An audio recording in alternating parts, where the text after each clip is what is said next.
This video is specifically for those beginner players who are like at the 800, 900, 700 below levels, and you've like been playing like for like 3-4 months already, and you're not really able to improve at the game. You're having 3 victories and then 4 losses, and then like elo level just goes up and down like this. This video is for these players, and I'm actually gonna say I've been stuck for like 4 months as well at 800, 900 elo level, because just after this I hired a chess tutor so that it could help me solve this problem, and it's really scarily easy actually. Okay, improving as a 900 elo level in this 800 and 700, this is probably one of the easiest things that you can do, and I'm gonna show you this in this video. Let's now go to the first example, and you're gonna see this very easily. Okay, so here we have this position. Okay, in here I'm just a quick view. White is a little bit better because he has a piece which is developed, okay, and he has a knight and the queen aiming at your pawn. Okay, so he's a little bit better here. He's a 1.6,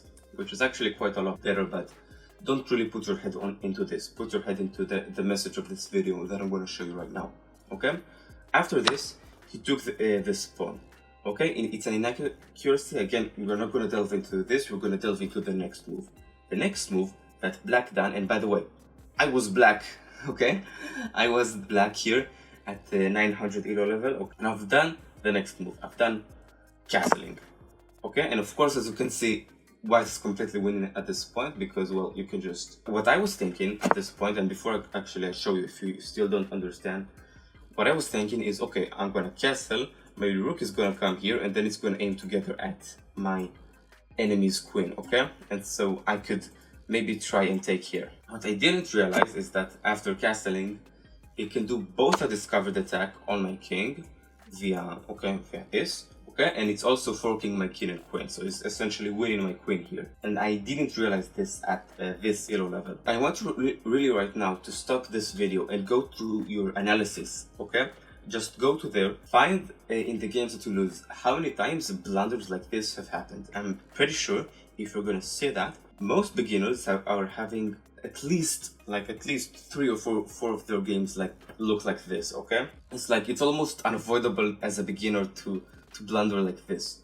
Okay, and so let's now move to the next example, and you're gonna see that again. So here we have this position, and again this is kind of like at the beginner stages of the game, so you don't really understand a lot. Okay, in this position, if you're wondering why black is a little bit better, he just has more developed pieces like this knight and bishop aim doesn't do much. Yes, you have 2 strong pawns, but they're not really that useful at this point. Okay, here, and again, don't put your head into this inaccuracy. Okay, but the idea is of course attack the queen. The reason that this is an inaccuracy because I could push it back. Okay, I've done this actually. I've done pawn to f4. In this position, by the way, I was white, so here I was fortunate, unlike the previous one. Here, take a look at this. Black, my opponent, has done the move bishop to e6, okay? And you can see immediately the evaluation bar going in my favor. Okay, bishop to e6, yes, it does aim at this bishop, but I also have a knight here, okay? So what I did was, I calculated a bit and I thought, okay, this is clearly a blunder, but how can I exploit this?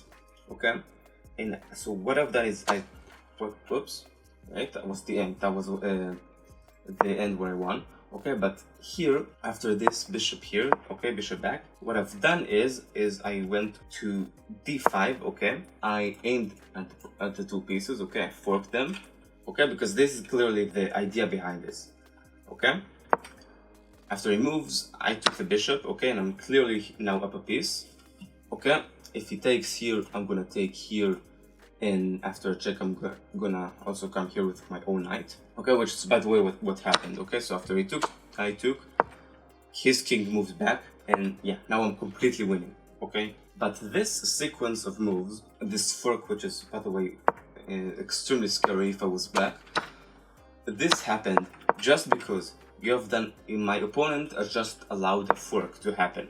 Okay, this pawn, okay, here, it's completely safe. You have a rook that is defending it. So this bishop is not necessarily here.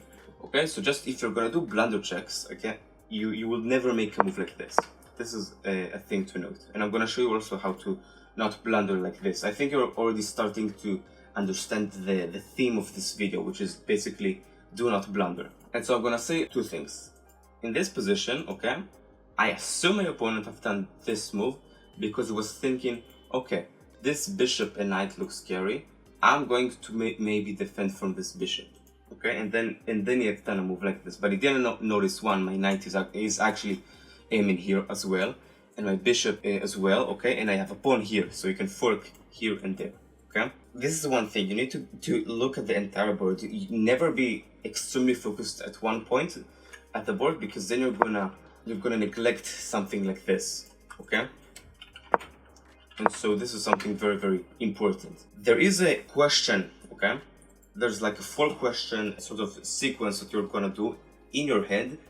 And the more you actually do this, the more natural it's going to be as a beginner. And so you're gonna level up a lot easier from there on. So of course, the first question is, is my king safe? Okay, and I'm gonna just move to be as black, okay? So you'd see it easier.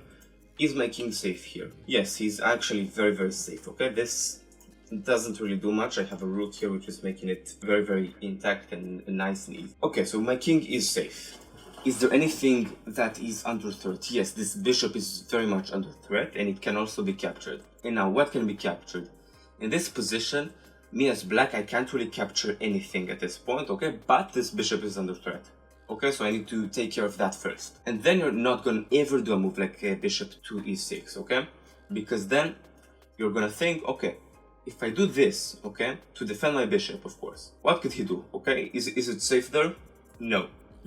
He's gonna do this, okay? He's gonna take here like this. If you're going to do this for question on repeat, this move, okay, will never happen, okay? You move it away, you do something different. And then you're gonna think, okay, so this bishop is under threat here. If I move it back, it's still gonna be in a huge problem, okay? Because then a piece could be captured by this. So what do? Then you're gonna actually think, what if I move my bishop back? Is there a threat here? No. There is no threat, okay? Is there anything that can be captured? If he does this, I can pretty easily defend, okay? So no. And is the king safe? Yes, it's still very, very safe like this. So I can move my bishop back. And then it's gonna be an okay move. This is the theme of this video. If you're gonna check on your games as well, you're gonna figure out that a lot of the times, most beginners, they're stuck, not because they're bad at openings or things like this. Of course, improving at openings, tactics, strategies, all of this is very, very important. But most beginners who are stuck below 1000, pretty sure stuck there, mainly due to just not having any like question process to prevent blunders like this. Most beginners, and want to emphasize this, are stuck because they're just doing blunders like this. And I was stuck like for 4 months just because I did blunders like in the previous example, like castling here. Let's do this 4-question process here. So let's just go back, okay. Okay, so now again, for the 4-question process, is my king safe? It's not under extreme danger right now, okay? But is there something under threat? Is there anything under threat? Well, the knight can jump to b6 and then aim at the queen and rook, but if he does that, then what I can do as black is I can move my queen to here. Okay, takes, the king will take, and then I'm gonna move my rook here, and it's a check. And it's actually quite good for me if he does this, because then I'm activating my rook for his knight. Then I might be able to, let's say, develop pieces and so on. Okay, so is there anything particularly under a huge threat? Not that much, okay? So under threat, is my king safe? Okay, we've done these 2 questions. Is there anything that can be captured? If you're asking yourself, is there anything that can be captured if I castle? Of course, you're never gonna castle like this again. But then, after this, you're gonna think, okay, is there anything under capture if I castle? Yes, the queen can be captured, so you're gonna discard this move as a whole. And then you could start actually thinking, okay, so what do I do in this position? I'm not gonna castle. Okay, of course. What is a move that can improve my position? Because it is not very convenient for me here. I'm gonna probably improve a knight or something like this. And that's the point I'm trying to make in this video. If you're gonna do this 4-question process in your head, on repeat, it's very hard for you to actually blunder like one mover, like castling here and the bishop to e6 here, okay? It's never gonna happen.